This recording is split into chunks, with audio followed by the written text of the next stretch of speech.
Yeah, so welcome everybody. I'm real happy to report that 5 out of the 6 counties have their live surveys on. You can consider some of those launches, others it would be like a soft launch.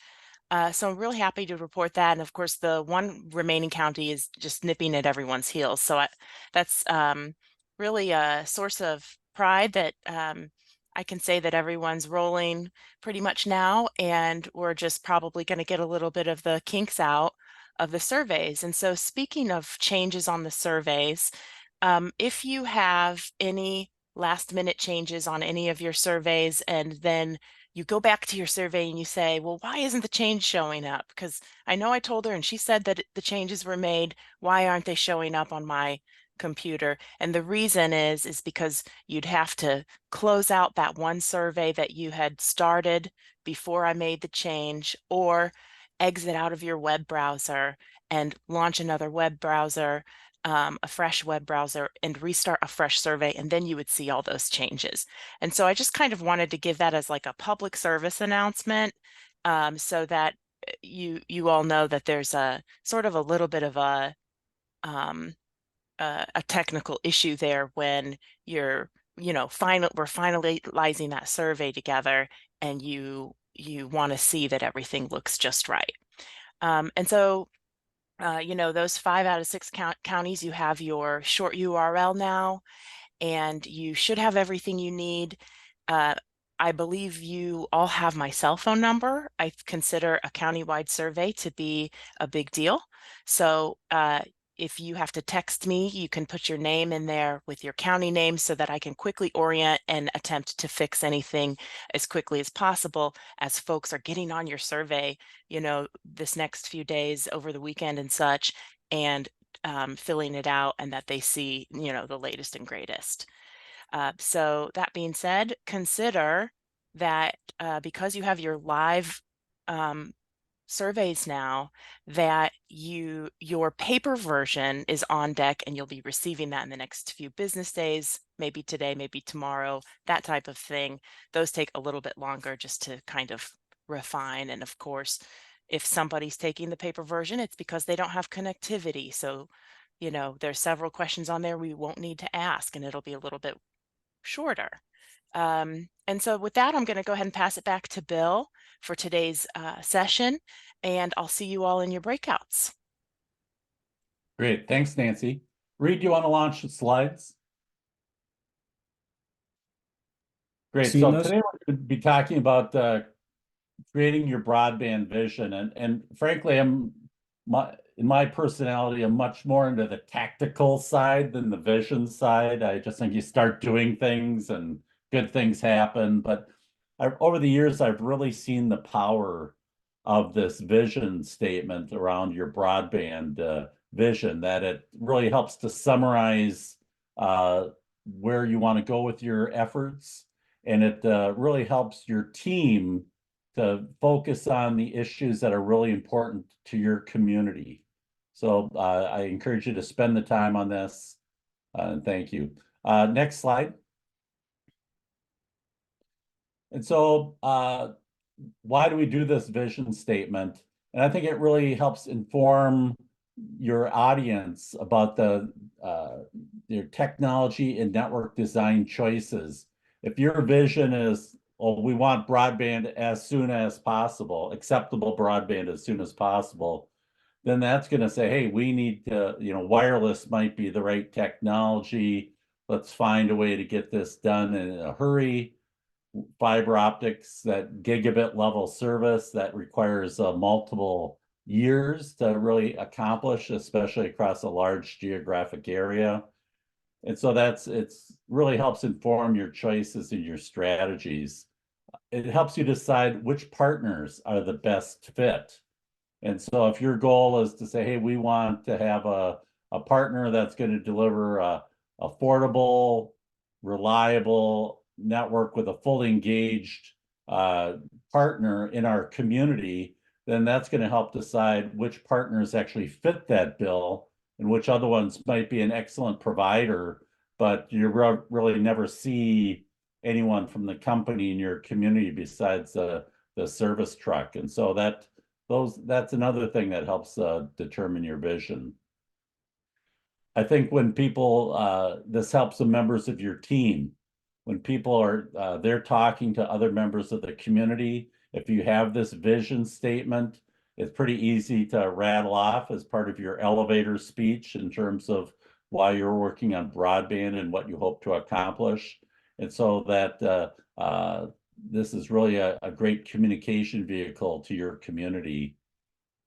To sustain the action and progress over time, it's really a firm anchor for you to grab onto and say, to make choices about what you're proposing for your community, to not accept second best. And so that this is something that everyone can this is your motto really, is how we're going to move forward and judge progress and judge partners and technology and all those things. And then just to stay accountable to yourselves and your community, you put that stake in the ground, you say, yes, that's what we're going to go after. And that's really important. Next. So here's, this is a generic statement. You could adopt this as you have, but if you look at it, it's everything. People want everything. World-class, gigabit, competitive, reliable, affordable, wired and wireless, a variety of community-centric providers. It's easy to say this, but it's much harder to accomplish this. And so as you think about your vision statement, you want to really put it up against reality. You might not be able to have, for example, a variety of community-centric providers, but having one community-centric provider, but by that I mean community-centric, I mean one that's going to be around, that you're going to be able to reach out to top management and they're going to respond. They might belong to the Chamber of Commerce and participate in an active way. They might be ready to do economic development projects in your community. One where you think, oh, that provider is really in our court. And that's an important part of this as well. So just remember, this is kind of what I look at as a very sugar-coated vision that you may have to make trade-offs about these what's in here. Next. And so I think when you talk about that, and we looked at that last generic statement, each one of those words in there has some ramifications for your technology choices and your provider choices, your role in participating on that network and so on. And so it's just important to know that as you talk about that vision, to know that each of those words has meaning. It's real easy to throw them in there, but then is it realistic? Is it really important to you? And so I'd really want to have you focus on what's important to your community. And next.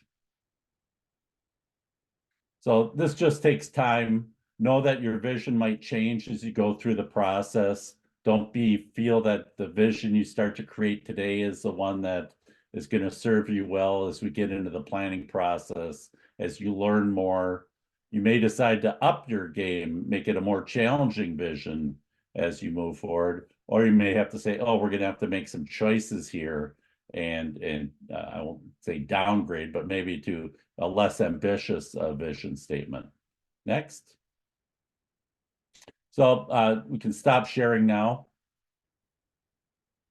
We're lucky today to have guests participate with us. These are former participants in either our Accelerate or the Broadband Breakthrough program that we've launched here in Illinois and other states. And so just as a way to kind of hear other people's stories about the challenges and the successes that they've had, their discussions as a community about vision and so on. I thought it'd be great to have you hear from other folks. And we've got a variety of speakers today, and you'll hear from them in short order. Very informal presentations. If you have questions about it, let's wait till all speakers talk, and then we'll come back for questions. I'm going to invite Susan Young to start off. And Susan is a community leader, a volunteer in the village of Elsa, Illinois, right on the river on the western side. And Susan, your team has worked so hard, so diligently, all volunteers, all just citizens who live in the community. Tell us about how you became involved in broadband planning and kind of your vision and then your news. Okay, and Reed, did you get my slides? I sent some slides into I'm Reed. not sure I did. Let me look. Oh, okay. I sent you an email. I can wing Okay. it with No, let me okay. quick. Okay, yep, So I see them now. Let me pull them up. I can go ahead and start because I know our keep working, Reed, but I know we're kind of on a time crunch here. So I live in Elsa, and Elsa is a little bitty community. There are about 100 people in our actual little village, and then we live. It's on the banks of the Mississippi River, just north of St. Louis, and we also have next to us. There we go. Thanks. So Reed, do you there you go. So the star is where Elsa is. And then can you go next another slide? So it's in Jersey County, and the I lost my thoughts here. Anyway, it's in Jersey County. And then go ahead and go forward a little bit. Okay, and I wanted to give you a little bit of history and the geography of Elsa. So it's a little river town. It was established in 1854 by James Simple. He offered free lots to the people that came and settled here if they would build their homes out of stones from his quarry. So they're very thick. The homes have 18-inch thick walls. There's still many homes that are built. They're still standing today. They were built to last. It's in a very deep valley. No mobile phones work. The satellites don't reach us. So we're really at the mercy of who knows what to get signals. And it's on the National Historic Registry. So we love living here. It's a peaceful, quaint village. It's got some bed and breakfast inns. It's got a few shops and lots of retired folks. And the picture there is of my dogs, Polly and Esther. But the thing, I was looking for a picture of a house.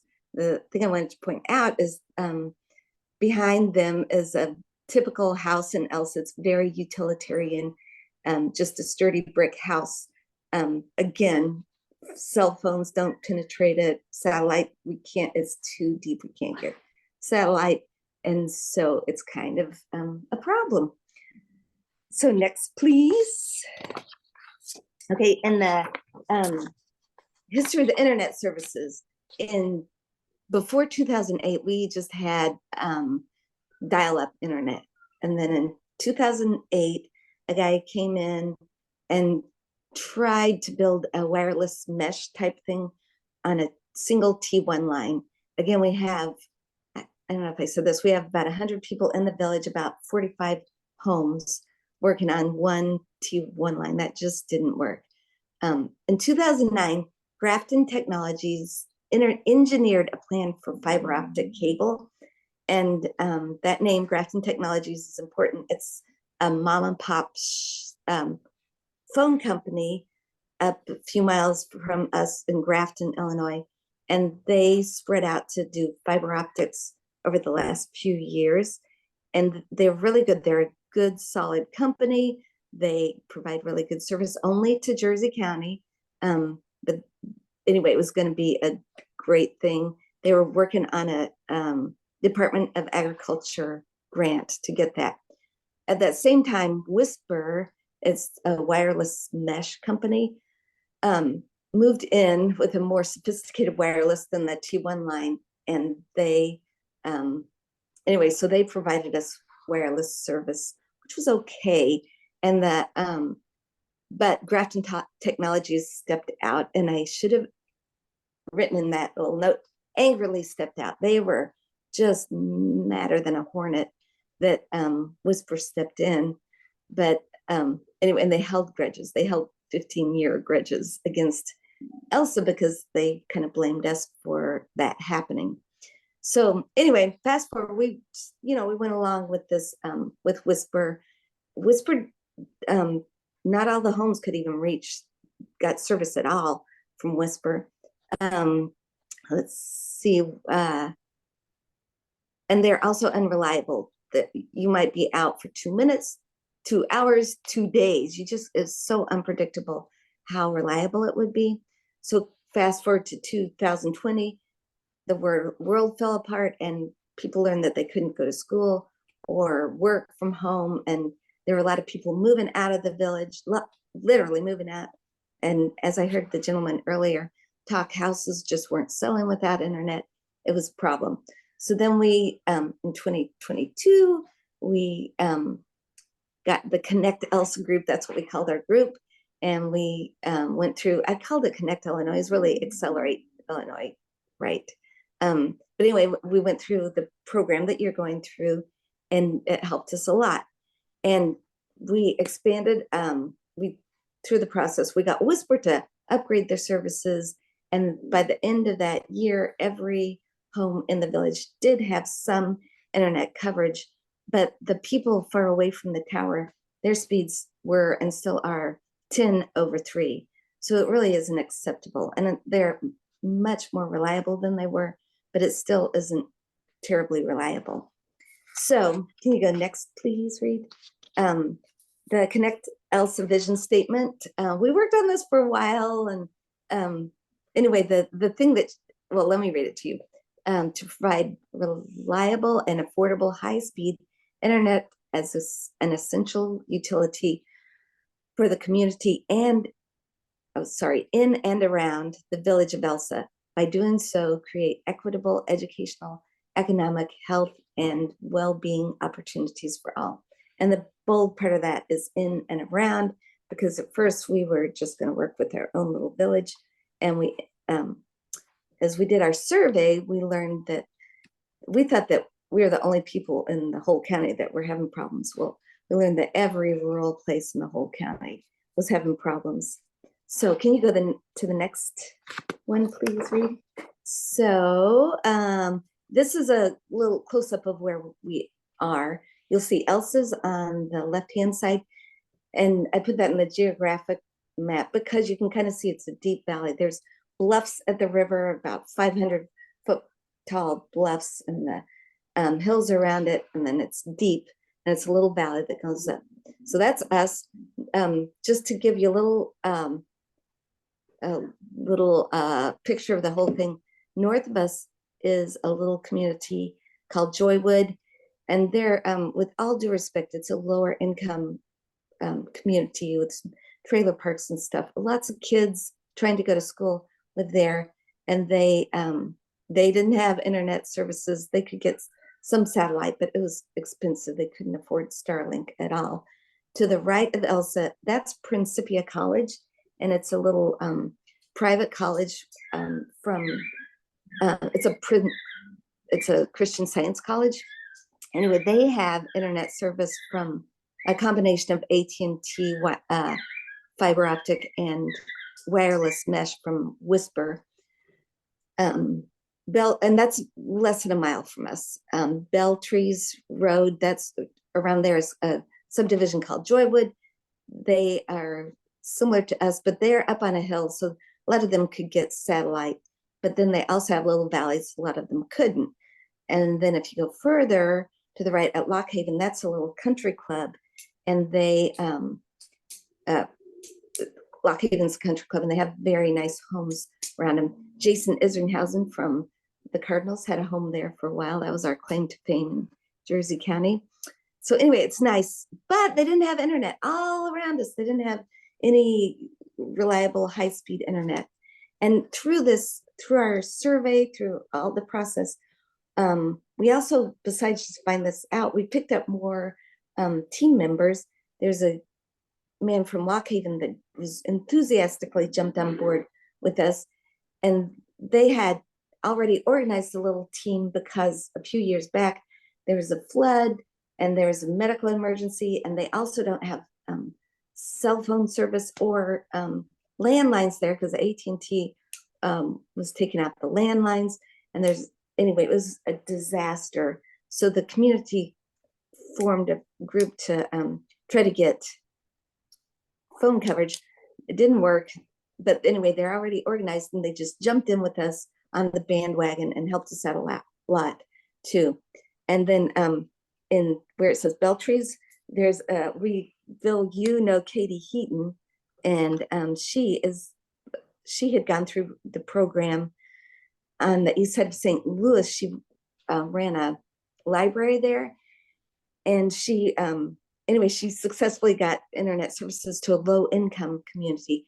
Then she moved to Elsa Hills, or Beltrees, where that is, and she heard through our survey about us. And Katie was really a big help to us. She'd been through the program. She's super passionate, brutally honest, outspoken. She was a cheerleader for us, and she just said, keep making noise, talk to your legislatures, keep talking to everybody. And she was not afraid to tell people that one of the big problems with getting the grants is there are so many restrictions that the internet companies wouldn't apply for them. And so anyway, she worked her way up. She spoke at the state several times to make that known. She made a lot of noise. All right, so can you go to the next one, please? All right, and I jumped forward. I was going to say a little bit more, but I guess that's, I'm just fast forwarding a little bit. So we went for close to a year with just hitting brick walls, one brick wall after another. I'm not going to go into detail about that. And then last summer, I was giving a little update with a group of alums, and I was like, oh, we're just hitting brick walls. And Bill said, go back to the legislators, put some pressure, and let's see if we can do a little bit. And so, Bill, thank you for that advice, because eventually pressure got put on through the Broadband lab, and Matt Schmidt actually called Grafton Technologies, which was our original company that we really wanted to use, that held a grudge against us. He put pressure on them to apply for the grant, and then just last week we found out that they got the grant. But I want to pull it back to the survey, not the survey, but the mission statement. I'm sorry. The thing about including the whole community, all of those communities that I mentioned on the map before were included in that. So from, all the income levels, all of us need help. And Grafton Technologies put a thing for big enough. They put it in to cover this whole area. And apparently they got 2 other grants to other rural areas in the county. And so I feel like it's a win-win. We're going to have good fiber for this whole area, and it's within the county. So all the money stays in the county. Grafting Technologies should be happy. They haven't expressed a lot of joy that they have it. Again, they're kind of grudgingly like, oh, okay, I guess we'll do this, but we're happy about the whole thing. So Susan, thank that's you so much. sure. Yeah. So, there we go.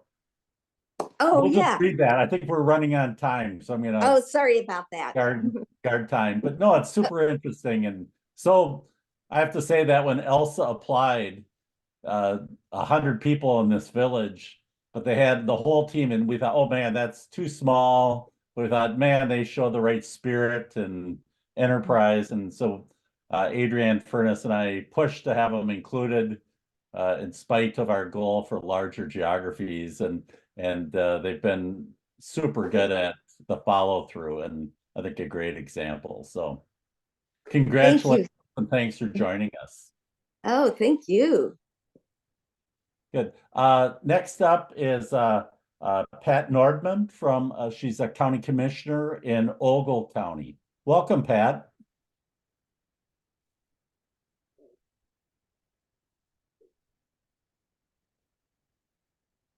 Good morning. Hi. Sort of a hard act to follow. I don't know if I want to follow or not. Oh, no. Congratulations. Thank you. Well, Ogle County, we've been working on this for about 5 years. So we started back in 2019, and our vision statement has sort of taken on different verbiage as we learned the process a little bit more, because our team was pretty naive in the beginning, and myself, I was very naive. I knew how to turn my computer on, I knew how to get to my internet, and that was about it. And then I depend on our IT from the county board. I'm Ogle County Board's vice chair, District 2. We have 8 districts in Ogle County. We're situated in northern Illinois, about 90 miles west of Chicago. And this is my rock star team. We would not have gotten anywhere without each and every one of them.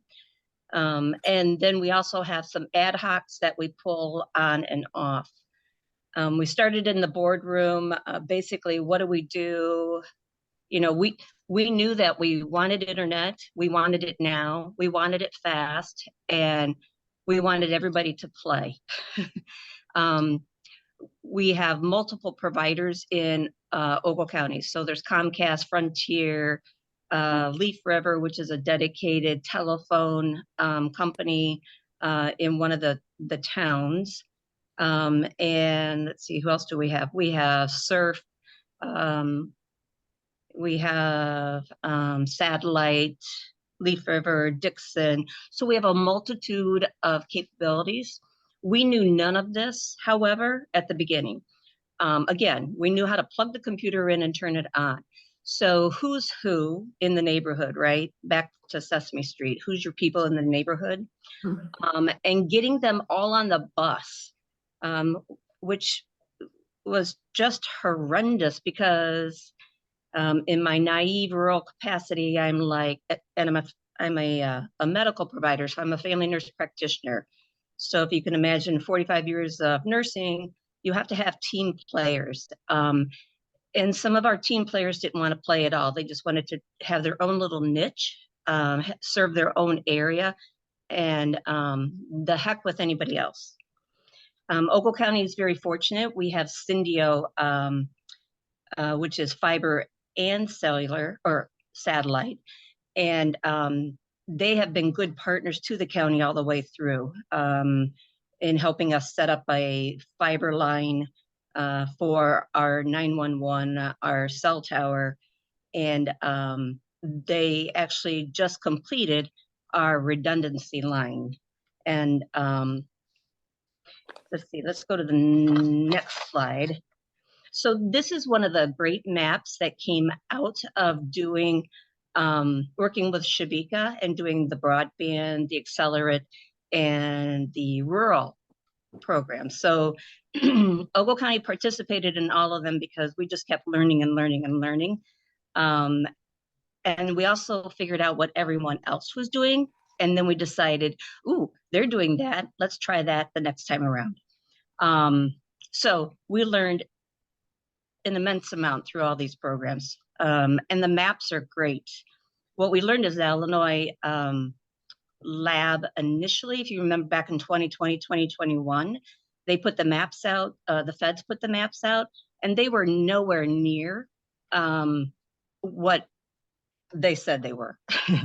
Everybody said that they had high-speed internet, and I can tell you from living on Highway 64, and I'm a farmer, we had a speed of 1 and 8. And that's on the highway that runs the fiber for the nuke plant. So in no way did we have the 25.3 minimal. So I was not even served, essentially. So learning those pieces, that what is said that is available is not always correct. And that is something that I would encourage everyone to learn. What everyone says they're giving you and then go back and look at the maps. And as you go through the process, you will learn that your maps are maybe not as accurate as they should be. And again, that goes to build your vision of what do you want? What's your geographical makeup? How many square miles do you have? What's your population in your county or in your city? Who is connected to you? And one more thought. Oh, how many houses in your area need service? So those 4 things are pretty essential. So getting to our vision statement, we wanted availability, reliability, high performance, high speed to businesses, organizations, and farms. Just as Susan was talking about, we ended up in a hole when COVID hit. We didn't have computers set up. Our kids were doing laptops in McDonald's and in the school parking lots, wherever they could get service. You know, it was horrendous. We couldn't run our courts because our lawyers were working off of their cell phones for their juries. It's just not acceptable. So yes, ARPA monies during that time. At that time, it was American Rescue Plan. We received a little under $1 million and invested significantly in upgrading everybody and trying to get them protected from COVID, plus making it so that they can work from home. So that was our first major step in 2020. And then if you go to 21 and 22, look, nope, you were right, Reed, go ahead. Looking at our needs. So again, looking at our middle mile, what we could connect everybody to, that eventually we could do service to the home. That is where we came into our first tranche of monies from the, and we dedicated 1.1 million at that time to redundancy, going from the center of the county, which is our courthouse and our 911, just, I guess it would be west, which accomplished about 33 miles of fiber. So we have finished that. Just a little background, we have gone out to farmers, looking at connecting with our young farmers. We've been talking to them. How do we get in fiber to the farmer? Road rights, obviously, is always an issue with farming and land. What can we take? What can we help them with? Whose bin can we use? And going from there. So just looking at all of your opportunities, how innovative can we be?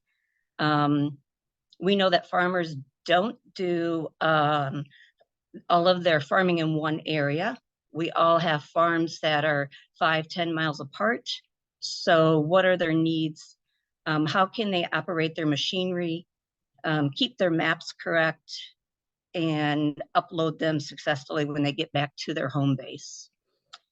So again, looking at operational needs, we are fortunate again, Syndio has now put a grant out to Illinois Connect, which I think is what Susan said that they just received, which is awesome. So we have tapped into all of our economic development people, our road commissioners in the area, and have gone out for monies for Illinois Connect. So hopefully we'll be awarded that. Next slide. Just visuals are everything, right? Visuals tell the story. Your interviews with your customer base, who wants it? We want it now, we want it fast, and why? So getting that individual story and telling the stories is essential. And then last slide, targeted areas. We started this one in 2019, and we're getting ready to revise and relook again. Our 5-year plan, fiber built out. We are still working on our middle mile. We're working towards that end mile. Again, trying to find all of your towers. That sometimes can be difficult in itself, seeing who's got towers. Sometimes you just have to drive around the area and go, whose tower is that? And hopefully you can get that on your list. Who can you connect with? You know, your regions, your townships, maybe into the next county, and how can you partner up that way? Again, looking at delivery of last mile, who's available, what can we do?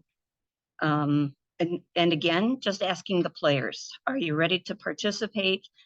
Sometimes they get their noses out of joint, but maybe that's the opportunity that you say to them, what can you do for your community besides wanting just the area that's going to bring you $1 in? So that's pretty much the story of Ogle County. Pat, thanks so much. And I think you guys have done some real leadership things on creating that middle mile that helps enable the providers. And so we'll be talking about some of those possible structures and ways to do these partnerships. It's a real variety of activities. Again, with your vision of, you know, multiple providers trying to facilitate that middle mile can be an important piece of that. So yes, thank you so much, and keep up the good work. I think the dedication and commitment long-term is really important. So thank you. Thank you. Next up is Tony Grant, and he's got a little different county. McLean County is certainly more urban. It's got a lot of people in it, but has its fair share of rural areas as well. So welcome, Tony. Hey, good morning, everybody. Can you hear me? Yes. Awesome. I'll be as brief as possible this morning so you guys can get to your breakout sessions. I know how important those things are for at least us in McLean County. Yeah, I'm an assistant county administrator for McLean County. One of the projects that I do manage is our rural broadband expansion. McLean County is very unique, is that we are the largest county by square mile in the entire state of Illinois. We're approximately the size of Rhode Island. Our population, however, is about 170,000. Primarily, most of that is in Bloomington Normal.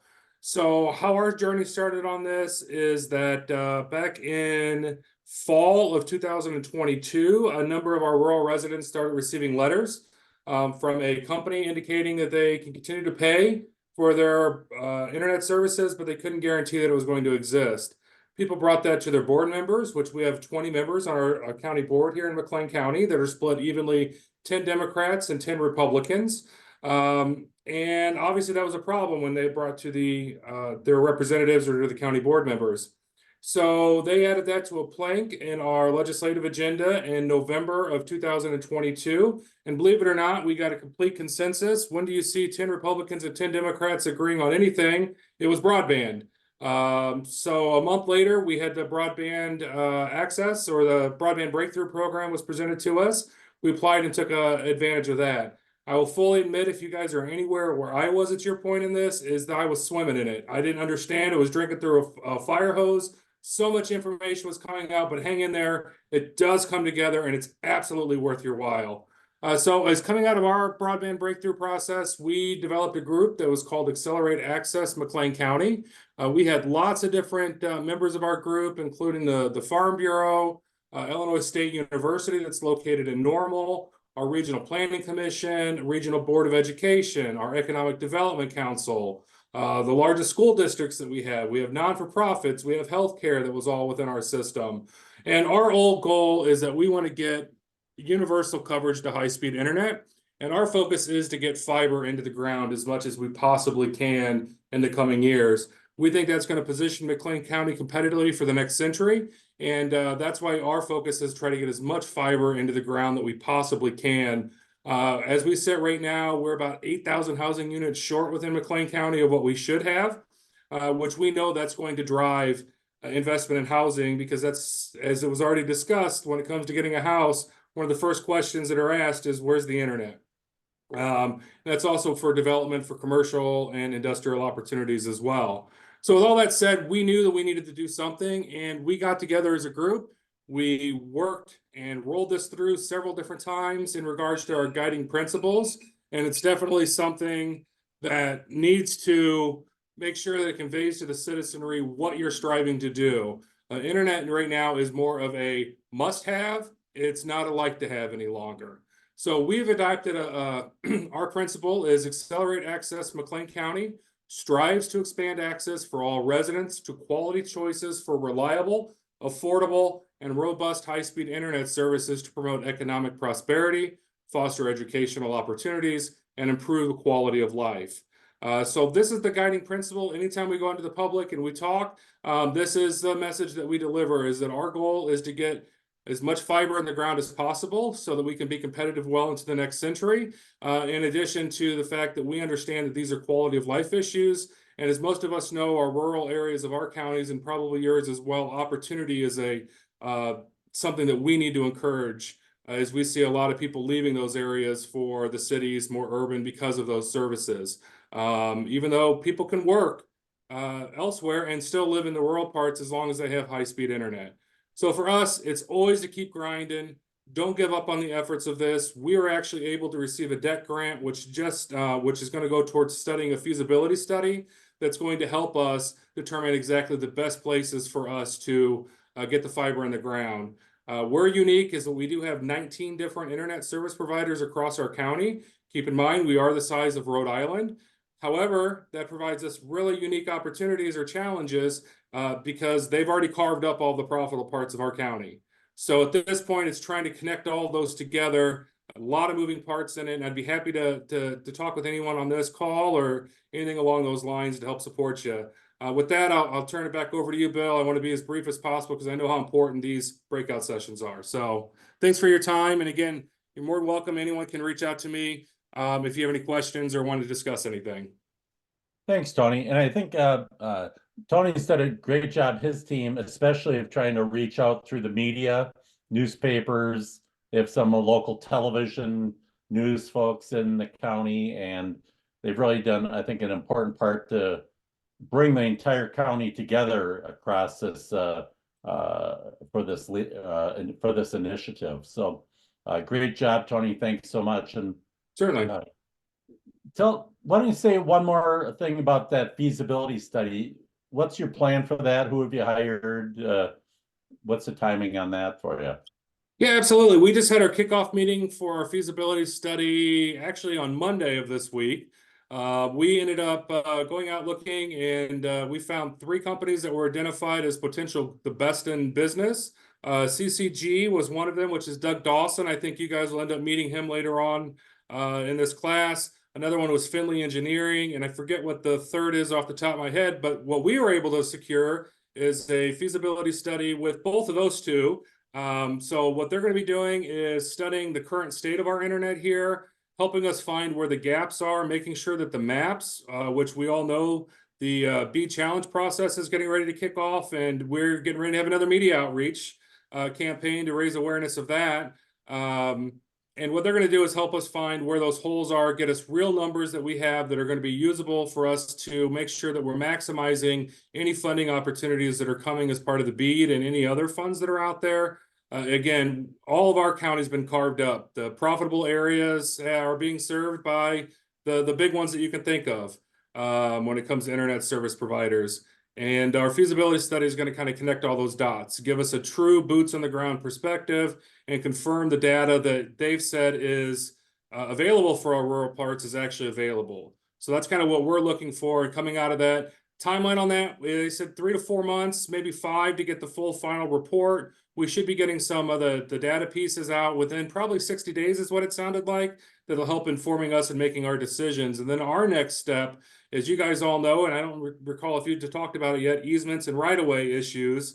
That's going to allow us to jump in and start having those conversations with the landowners, the farmers, and the McLean County Farm Bureau has been an essential partner in that. And that's a piece that the county and the Farm Bureau will be working with to address the farmers and trying to make sure that we can get access to get that fiber in the ground as moving forward. I mean, we were missing $13 million of economic opportunity for our farmers in McLean County. But that's longer than what you probably wanted me to talk on, but this is something I No, can no, talk that's on. great. It's truly a passion project for me. Thanks so much, Tony. That's really interesting. And we will learn more about feasibility studies, and some communities need to take that step, especially because their situation is quite complicated with the number of providers and so on that are involved. Some communities, it's less complicated because you can find your provider partner and they can just jump in and do large areas. There's not really much of an existing pattern of broadband providers. So we'll learn more about that as well. So thanks again, Tony and Pat and Susan. We really appreciate your help today. We're gonna spend a few minutes now on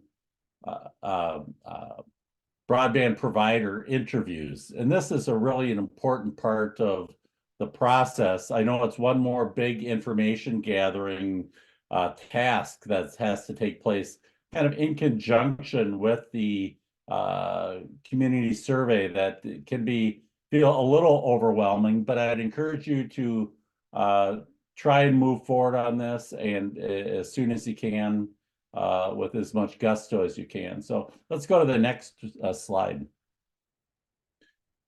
Really, the purpose of these provider interviews is to start to develop relationships with the current and prospective providers.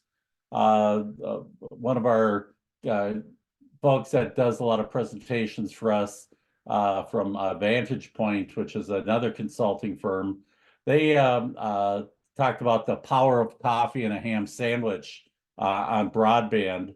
And I think that there's some truth to that about the getting to know folks and understanding their business plans and so on. You want to, especially as we think about this as this whole accelerate process or broadband breakthrough process, is to create this funnel of information gathering and decision making as we go. So as you can reach out to a wide range of providers up front, gather some high level information from them about their plans, about what they see as the barriers. Tony mentioned rights of way and easements. Illinois is, I won't say a unique state, but is certainly on the far side of landowner rights, where in the farm areas, the farmers own to the middle of the road, and everything is established by easements as opposed to public rights of way. That's a real challenge for broadband deployment in Illinois. We'll talk a lot more about that moving forward, but just something to be cognizant about, maybe a strong role for the public sector in helping to eliminate that barrier. And then just agree on next steps. So, you know, next step, talking to a provider might be say, hey, we'll share our survey results with you, or let's have another meeting in a month, or let's look at your plans and talk to some state of Illinois folks about a broadband grant, to keep moving forward on projects, and so on. Next. So the process really is to identify those existing providers, and you should have, due to the survey preparation, we've got a database of survey provider or broadband providers who claim that they offer service in your county. And so that's a great list to start with. Some of those providers on your list may not be recognizable because providers claim to deliver service where maybe they don't sometimes. But you'll see both incumbent providers and then the existing competitive providers, both wired and wireless. Many of those smaller companies are pretty easy to get in touch with the general manager, and just to go on their website, find a phone number, call them up and say, hey, can I talk to the manager? If you can find that name on the website, that's great. Otherwise, just ask, you know, explain who you are and what you're trying to do, and you can get connected, find an email address, and so on. For the bigger providers, if you're interested in looking for a good contact person, why don't you reach out to either Reed or myself, and we've got a database of folks that you can contact and then get to the right people. The bigger companies, a lot of times you end up with a public relations person or government affairs lobbyist kind of person, but they can help you contact the right regional managers, the engineering folks, and so on. If you think about, well, we've got our set of existing providers, they're not really doing the job, and let's find some other prospects of try and bring in some competition, maybe a more community-centric provider. You can look at nearby providers who are already investing in the region, who have excellent reputations, like in Elsa. The company was delivering service in the town 10 miles away. That's who ended up now providing fiber optics in Elsa. And so identifying those that people say, oh man, I've got gigabit service to my house. You can also use the broadband maps to look and say, look at the areas that are served near your communities. Say, find out which providers those are, and use that as a way to create a list of companies you'd love to have in your area. Electric co-ops, sometimes those, we're seeing more and more movement by electric co-ops into the broadband space for a number of reasons. And so that's another place that if your rural area is served by an electric co-op, they may be the right provider to move in to provide broadband. And looking at those that have received state or federal broadband grants, you can go to the state website and find a list of companies there. Now with middle mile fiber being available, companies are actually able to provide services in new areas that aren't necessarily directly adjacent to where they serve now. It used to be that they would edge out from wherever they are, but now with the availability of some of these middle mile fiber networks that serve cell towers and so on, many times by just independent companies, they can reach your community, your county, without having to build all the way there. So that's don't discount those. Start the process now, see what you can do to attract their interest. Use this process as a partner selection funnel, and then just maintain contact with them as you go through the process. Send them updates, say what's next, how's it going, what do you see as opportunities, and that's a great way to go. Next. So we've got, there's in the chat, Reed will provide the questionnaire that you can use. And many times when you ask about, when you start talking with the provider, you don't need to kind of go through all these questions in a very formal process. You can just use this as a discussion guide, because a lot of these questions will be kind of flow naturally from a conversation. We've had some communities send the survey out, the questions out to providers, and they get some back. I'm not sure about that as a really effective tool for gathering real information. I think you probably get some, what I would consider more pablum, nondescript answers that are non-committal and not very detailed about the company. So I think the one-on-one approaches is really important to think about for your communities, to just sit down. Well, it doesn't have to be your whole team, but I guess I would say you don't want to just, we've had some folks that say, oh, Bob's going to do all the provider interviews, and it's putting a lot of pressure on Bob to do that and to synthesize the information, to be able to ask the questions, to develop a relationship. And I think it's better to have a team of, 4 or 5 folks at a minimum who kind of take charge of this process. Maybe those folks who aren't as active in the survey can work on the broadband provider interviews. We've had some communities essentially schedule the interviews as part of the program. And so in the second hour, they schedule provider interviews. I worry about that a little bit too, because I think there's work to be done during these sessions that might get hijacked by the interviews.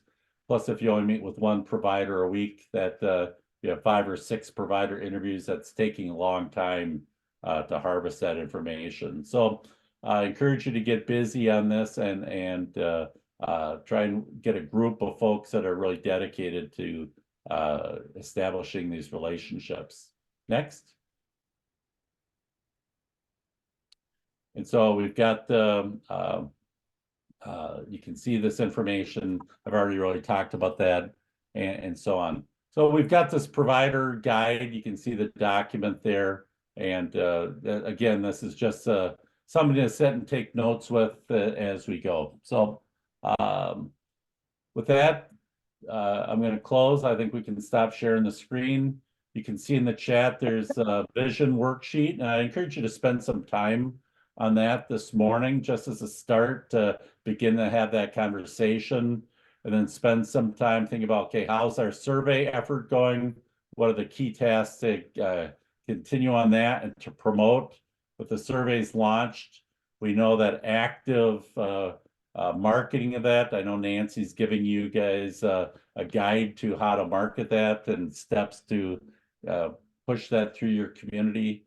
But I would leave no stone unturned in terms of the ways to, whether it's church bulletins or school texting tools or whatever vehicles you have to get this out. And I know people are printing postcards and business cards early and often as how to promote that because it becomes this initial push is you'll find this is when you get, more than 50, 60, 70% of your survey responses will come in the first couple weeks. And then after that, you have to start chasing responses. So good. Anything else? Any questions or responses to the discussions from our communities?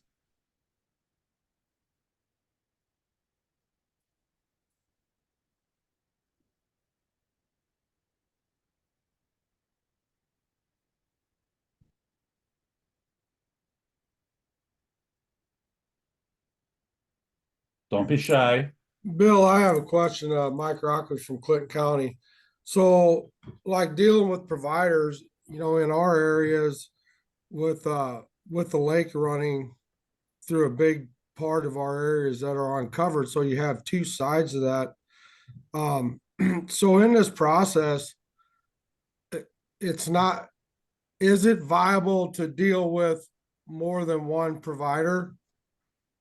Oh yeah, and I To think get our county in this process to go through these grants here, that Clinton County would sign on with more than one provider?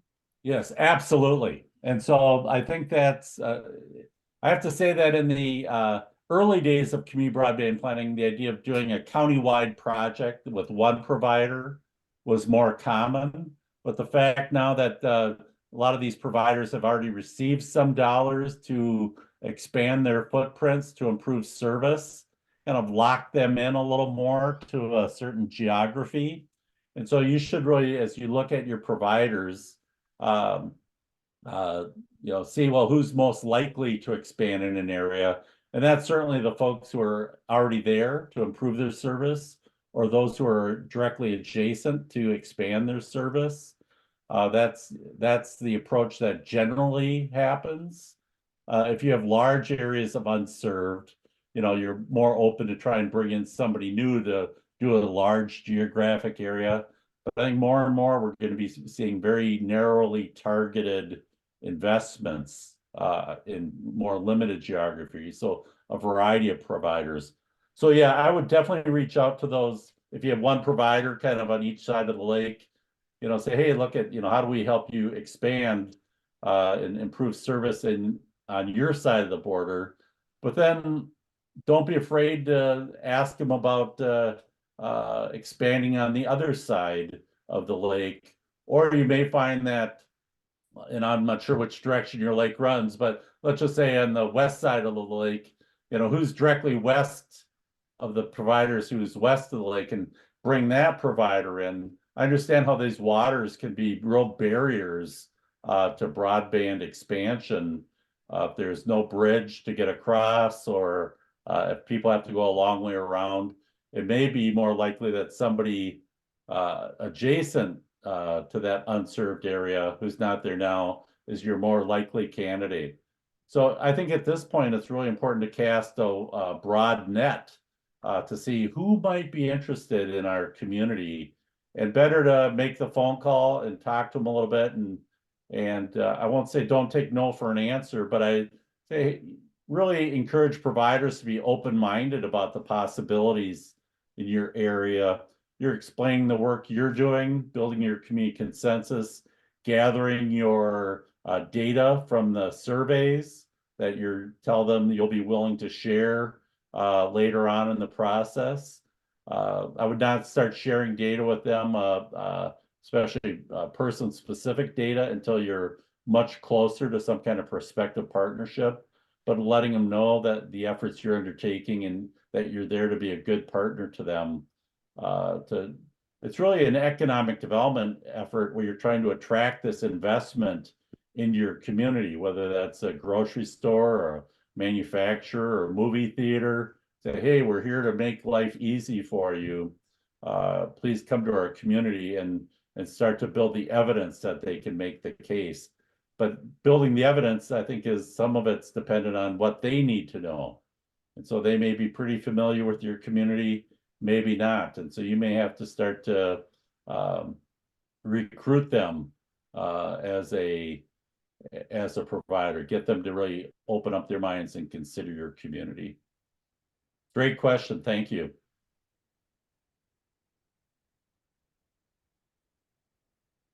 Any other questions or feedback from the community presentations?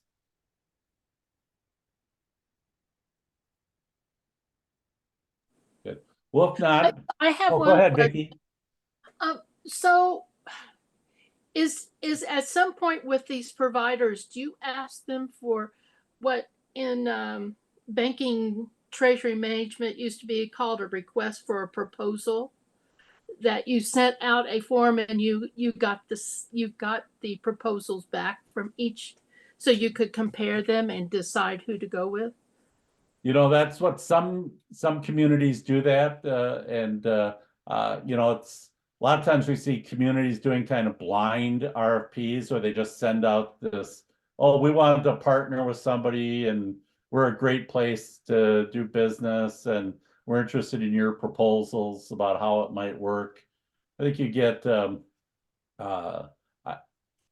that's fine. And we've seen some communities do that. A lot of times that's more of happens in an urban area, and especially where a community is thinking about really actively being a participant in some kind of public-private partnership.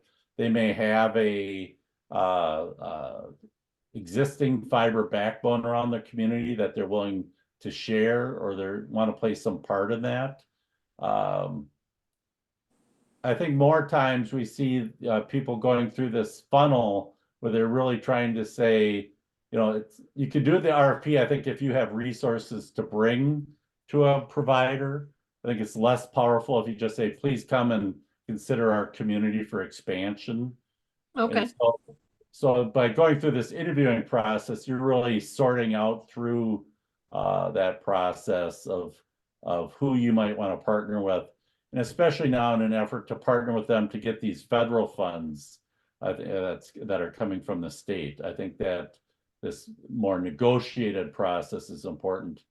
You may have existing requirements in the way that if you're providing funds, if you're going to give somebody a, you know, $100,000 or $1 million in a grant fund, you may have to have some kind of public bidding process or something to justify how you decided to work with an existing provider. And so that you should check really with your county attorneys on that. Tony? Hey, Bill, do you mind if I touch on that for just a quick second? That'd be great. On our side, here in McLean County, what we would look at if we would issue like a notice of funding opportunity or a no-flow request if we had funds that we are looking for a partner to come in and to spend. That's how we would handle that here in the county. So that might be a suggestion that I might make, is look at some NOFOs or a notice of funding opportunities. It's very common with grants, is that's the way that we're looking at it. Any funds that we have would be a grant that we would offer to the provider to do X, Y, and Z. So that's just my 2 cents, and that's kind of how we're looking at it here in McLean County. I think that's right. And especially, once again, that key determinant is what are you offering somebody? If you have public dollars you're planning to give to a provider, you better have a pretty good process for determining who gets those dollars. Otherwise, if you're giving money to a provider to come in and overbuild somebody else's network, you know, that existing provider might have a beef with how that happens, unless you do have a process that makes it fair. And your vision statement again helps drive that grant process. What are we trying to accomplish? What are our key measurables that we're trying to achieve? That vision statement can really help with that. Kathy, I Good. see your With hand that, raised. oh, go ahead. Oh. Kathy, So, did you have a question? Sorry. Reed, go ahead. Sorry. Yeah, just Kathy has her hand raised. Wanted to Oh, give I'm her sorry, time. Kathy. Yeah, I was just going to chime in and say Peoria County currently has a bid for proposals open right now. I'd be happy to share that with anyone who's interested, but it's going through their procurement office. That's great. If you could email that to Reed, he can put that in the shared file. That'd be great. Thanks, Kathy. With that, let's go to the breakout rooms. You've got your vision worksheet, you've got your provider interview guide, and then certainly your survey launch efforts. So plenty to talk about in your meeting. We'll keep those rooms open till at least 11 o'clock. And if you want to stay long, that's great. But we won't come back to this room. Just do your work and then adjourn as you think appropriate. Thanks, Bill. Thanks, So everyone. thank you. So gonna go ahead and stop the recording.